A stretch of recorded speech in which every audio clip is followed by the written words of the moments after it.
You are listening to the Jan Price Show, all about movies. And today my guest is executive producer Carri Twigg. And we're going to be talking about a brand new series entitled The Hair Tales. Welcome to the show, Carri. Thank you. Thank you so much for having me, Jan. I'm really happy to be here. Oh, it's my pleasure. This is, I loved watching a number of the episodes and that I got to see already, but that this was kind of an interesting topic. How did this come about that you decided to do a series around hair, Black women's hair particularly? Mm-hmm. Well, I think for us as Black women, hair is a really central part of our coming of age story. And sort of Tracee Ellis Ross, who is the host of the show, as well as an executive producer and really sort of a driving engine behind the conceptualization of the show, she sort of gave us our thesis, which is that for most Black women, you can track our journey of self-acceptance through our journey with our hair. We are people who, at least in our experience in this country, have largely been outside of the mainstream sort of beauty standard, right? Our hair is a major representation of that. Obviously, that has changed and evolved, and there have been gorgeous Black women throughout time that people have always looked at and admired. And yet, at the same time, we know that from pop culture, we're often getting a message that we are at best exotic, at worst sort of othered or undesirable. And our hair doesn't look right. And it should, hair should be wavy and it should flutter in the breeze and it should hang down and be long to your waist and not short and tight and curly and all of these things. And so we really felt like we are past due for a conversation on sort of the legacy, the beauty, the artistry, the richness of our hair, as well as the ritual of it. This is often going to the hair salon, having your mom and your aunties braid your hair is often young girls' first experience of womanhood. And it's like your first experience getting to hear the conversation between your mom and her girlfriends that like normally you would be kicked out of the room for, but because you're getting your hair braided, you might get to stick around and like hear a little bit of the goss. And so there's such richness and history and legacy to it that we just felt, that it would be an exciting opportunity for Black women to see themselves reflected and their experiences reflected on the screen. Just that you brought that up. That was what was interesting for me is exactly that, going to the hair salon, how that was a rite of passage. And I don't know if it's the same way for white women. I have no idea, but certainly that was interesting that was a big part of this. And I loved hearing all the different conversations that took place in that. Where was that hair salon that, the one that I, with Congresswoman, oh gosh, where am I? Ayanna Pressley. Ayanna Pressley, thank you. Where was that hair salon all those salons, we shot all of those segments here in Los Angeles. And so we interwove them across the 6 episodes, but those were two hair salons in LA. And one of the things, there's a lot of Easter eggs in this if you are into Black hair culture. And so some of those stylists that you see in those salon segments are like iconic. And so, but if you're an influencer, if you know the world, then you're going to recognize some of those faces. We don't want to spoil any surprises, but otherwise it's a fascinating, interesting conversation that's a reflection of real Black woman's, life in this country. And for our girls who are like, for our audience members that are like, no, we're on it. I know exactly who does Beyonce's hair. I know exactly who does Issa's hair. I know who's responsible for those braids on that Met Gala carpet. Like, we have something for them too. How wonderful. So everybody tune in and find out what the Easter eggs are in here for sure. I've always been fascinated by the braiding. I mean, I was like, when I was watching that, I was like, my God, they're so fast.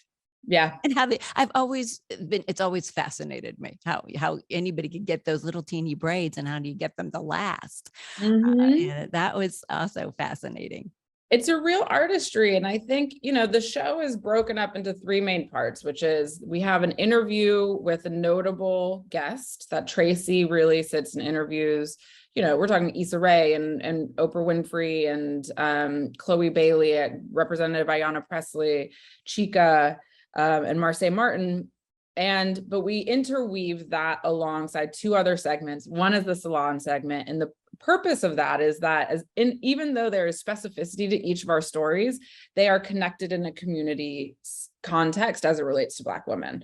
So even when Chlöe Bailey is telling stories about her locks, like I've never had locks, and yet I can identify with some of the experiences she's talking about because I had my own, similar type of thing.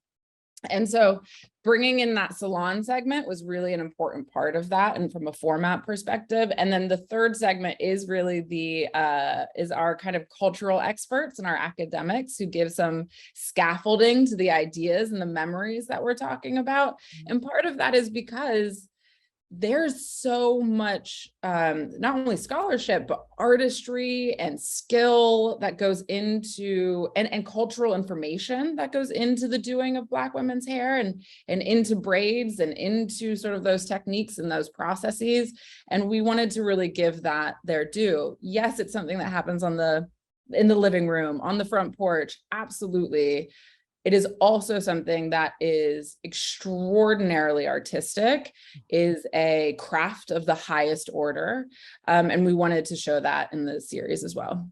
And you did. It's great. Let's talk about Congresswoman Ayanna Pressley, because I loved what she had to say, and certainly her bravery, about coming out with alopecia.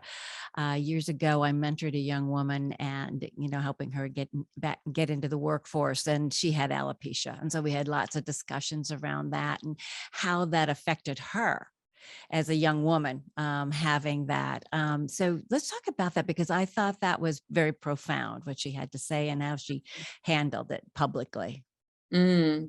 I know. I mean, I remember us filming that interview, and just you could have heard a feather drop, not even a pin. We were riveted by that story, and everyone had chills, and people were just silent, crying.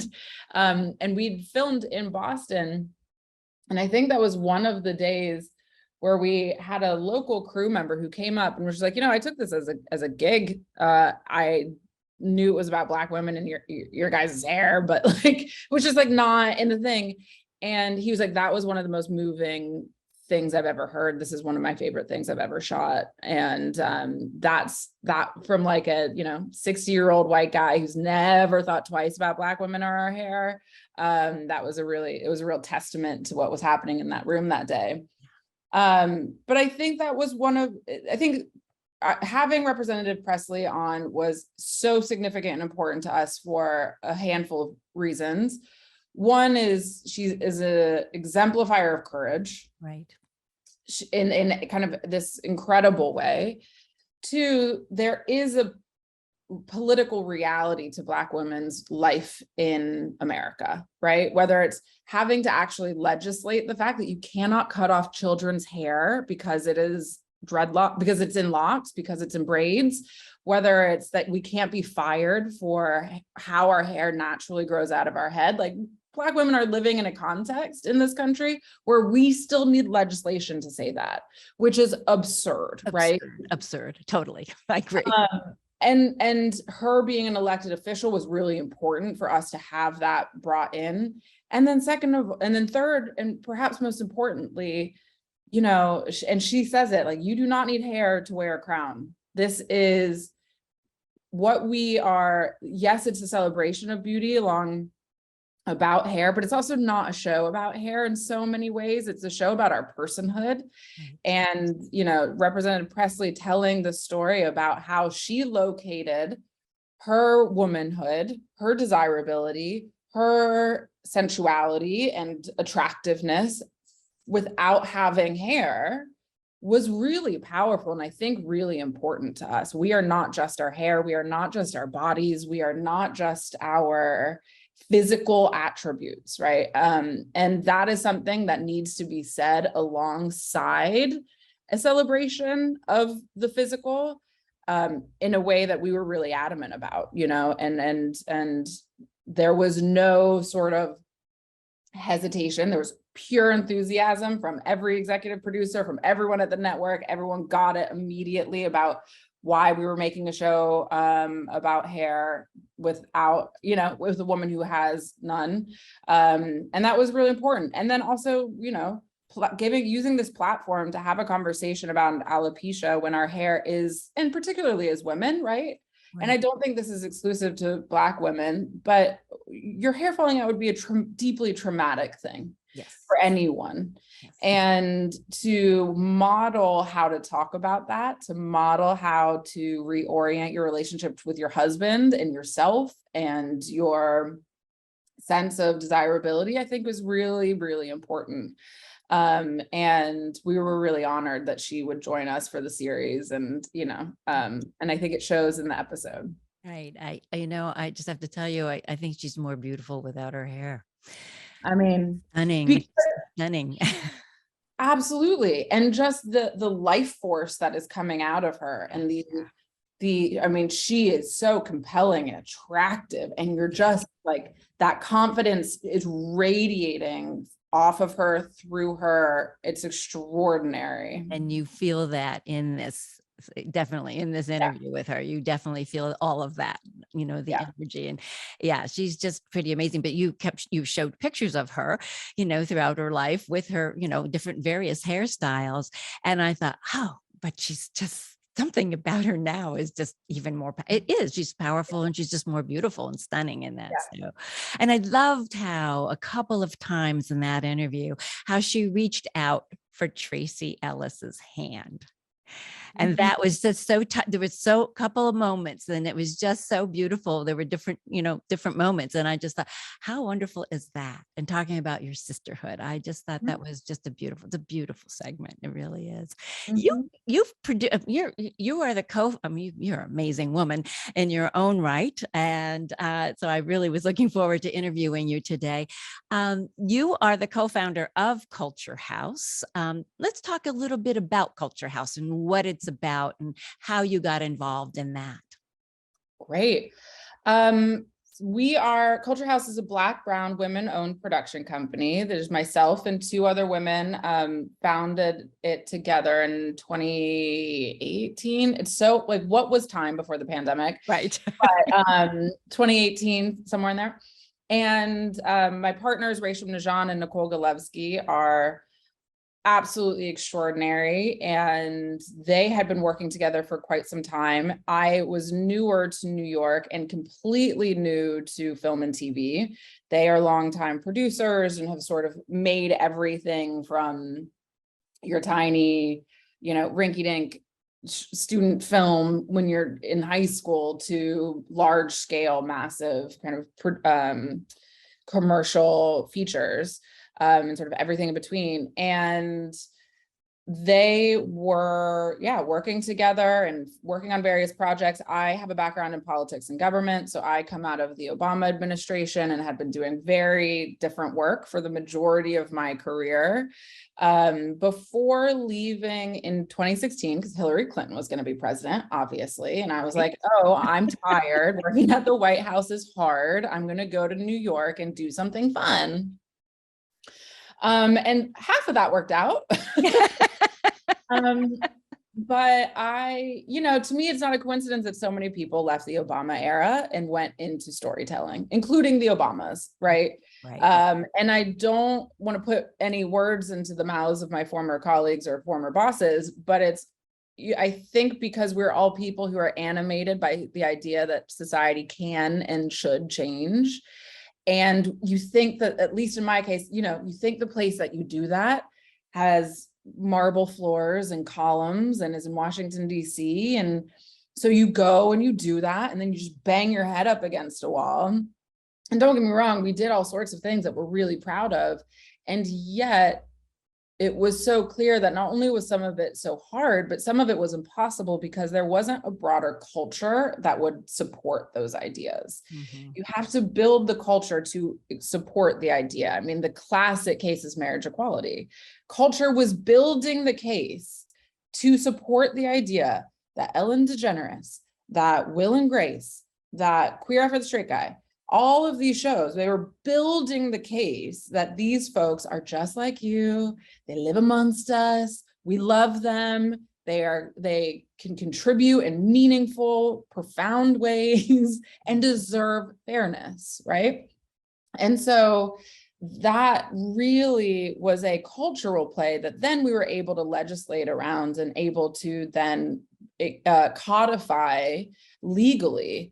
But it was culture first. And so I think so many of us left the Obama era and we're like, we are once again at that time when we need to build a culture to support some of the ideas that we're thinking about. And as we're talking about the hair tales, right? We're showing people the Hair Tales is a window, it's a portal into the lived experience of Black women in our hair. And we talk about things like the Crown Act, and we talk about things that require more buy-in in order for us to make it happen. You know, I had teachers telling me when I was a kid, I'd walk into school and a teacher would be like, Carrie, you look like you put your finger in a light socket. Like, why do you look like that? In front of the entire class. And would like ridicule me for my hair in front of an entire classroom of people. Because they also had no culture around seeing me for who I am and beyond, you know, all these things. So I'm sorry, I realize this is a bit of a rambling answer. No, it's covering a lot of ground. Keep going, girl. You're on a roll. And so when I met Ray and Nicole, you know, we also shared a vision that about the power of storytelling, right? And that all media should have a purpose and have a point. No media is neutral, even if they say it is. It's just an impossibility. If it was made by human beings, it has a point of view. That is just the reality. And we all sort of found each other and collectively we're like, let's not run away from that. Why would we run away from that? People know where to go if they want a lecture. People know where to go if they want a sermon. It usually isn't their entertainment hours. It usually isn't Hulu or Disney Plus or whatever. So we really honor that. We honor the gift of someone's attention by not preaching to them, not, you know, trying to lecture anybody, but we're unabashed about the fact that like this is a big world. All of us need to know what's going on out here. All of us need to engage with these ideas, learn about each other, and it's great and it's beautiful and there's amazing storytelling. And so the three of us really kind of came up with the concept of Culture House as a storytelling vehicle, or as a company that's interested in storytelling at that intersection of pop culture and politics. Has to be fun, has to be engaging, but it does have a real world implication to it. It is about thinking about how we're constructing the culture. Right, so right. Beautiful. Thank you. You know, that's one of the reasons, and I've said this over and over again on this show, that I love what I do, because I get to help highlight documentaries and these kinds of series, so people will go and watch them and learn, because there's so much we don't know, and it's an education process, as you say, for all of us. And so I think it's great what you're doing with Culture House and where you want to go. You brought up President Obama, and let's talk about what you did for President Obama when you were in the White House, and also Vice President Biden at that time, and your new role that President Biden has, that you have now started working with him, working with the Kennedy Center. Let's talk about both of those things a little bit, Carrie, because that's pretty amazing. You're a young woman. You've accomplished a lot in a young time, in a very short time. And I just really appreciate and honor you for that, because you're an inspiration on your own. Thank you so much. I really appreciate that. So I had a very fancy title at the White House that I'm always sort of a little bashful about saying, because it makes me sound really important when I wasn't. So I was special assistant to President Obama and director of public engagement for Vice President Biden. And so then what does Vice that President mean? Biden. I'm sorry. So exactly. So what that means is I did a lot of sort of our external relationship building and strategy around things like paid sick days, expanding the minimum wage, collective bargaining, all of our engagement with unions, sort of those middle class, like very middle class economic issues, was working to support the president's agenda on all of those things. I'm from a suburban town in Ohio, and, very much grew up in not only Democratic politics, but grew up in sort of working class, middle class life. And so things that make, I've always been very passionate about things that that give people dignity in life. Like if you're sick, you should be able to stay home. If your parent is sick, you should be able to take care of them. If you have a baby, you should get to be at home with your child and not lose your job. Like all of these things to me are so basic and so duh, but we do not do a great job of supporting them in this country, much to our detriment, I think. So I worked on all of those policies, and then for then Vice President Biden was his director of public engagement. So if anyone knows anything about the White House, if anyone remembers Valerie Jarrett, I was Joe Biden's Valerie Jarrett. Okay. Yeah. And without the 40-year friendship, but I did that kind of sort of, when Joe Biden says like, me and the firefighters are dear friends, like I'm the person responsible to making sure that stays true all the time, that it is true and that stays true. And it was great. It was amazing. I got to go all over the country to places that I wouldn't have visited otherwise, and had these extraordinary experiences working in this incredible building with some of the smartest people, most mission-driven people alive, at a time of really profound optimism and hope in this country that I'm not typically a nostalgic person, but I do feel some nostalgia of that sense of optimism, which we feel very, very far away from now. So as one of, Joe Biden's senior advisors, I of course stayed in touch. Joe Biden is a model American. I mean, that guy, you don't have to agree with him from a political or policy perspective, but he is a good man. He is a wonderful, truly a good man. Yes. And you'd be hard pressed to find anyone who's known him over his very long career who would say otherwise, even if they radically disagree with him, right? So, of course, have stayed in touch and have stayed sort of as helpful as I can while not getting like too sucked back into the vortex that is Washington, D.C. And so was very, very honored to be appointed to the President's Advisory Committee on the Arts, which is an entity that really helps the Kennedy Center, which is sort of our national arts hub in Washington, D.C., with some of their programming and fundraising and sort of, just supports their mission and their goals. That's wonderful. It really is wonderful. I had George Stevens Jr. on my show recently. You know who he is. He's the one who got the Kennedy Center honors. He started those, and also, the AFI, starting that too. So it's fascinating. He's a fascinating man. I don't know if you've had the opportunity to meet him. I haven't. Hopefully we'll cross paths soon. Yes. Yeah. Fascinating. He's 90 years old. He's going strong also. So you also attracted, we have only a short period of time, but you attracted Oprah Winfrey. She's one of the producers on this also, on the Hair Tales. She is. And she's also being interviewed. She's also interviewed in the series. That's right. So she is an executive producer and a guest on the series. We had pitched the Oprah Winfrey Network own the series. Her team, to their credit, were like, of course, we love it. We're buying it. And we're going to show it to Miss Winfrey, who, again, there is specificity in all of our individual lives, but as it relates to Black women and our hair, there is a deep sort of like resonant community and shared experience and shared language that we all get to participate in. And so when her team, when Miss Winfrey's team showed her the concept and the deck and all the pitch materials and so on, she said, not only do I want this on my show for my viewers, but I also want to be a part of it. And so I will do an episode and I will be an executive producer.